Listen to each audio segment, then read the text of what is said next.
Tushda oyoq kiyim yo'qolishi odatda ramziy ma'noda talqin qilinadi. Tush ta'birlarida yo'l yoki rejalarda to'siq paydo bo'lishini, biror narsada ikkilanish yoki noaniqlik, yaqin inson bilan masofa yoki kelishmovchilikni, ba'zan esa eski holatdan chiqib yangi bosqichga o'tishini anglatishi mumkin. Agar tushda oyoq kiyimingizni qidirib topgan bo'lsangiz, bu muammoning yechimi topilishiga ishora sifatida talqin qilinadi.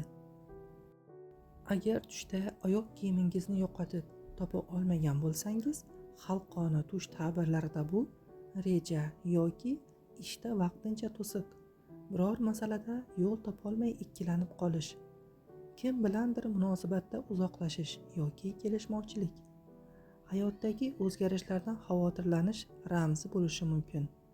Lekin bu tush albatta yomon voqea bo'ladi degani emas. Tushlar ko'pincha kundalik o'ylar va hissiyotlarning aksidir.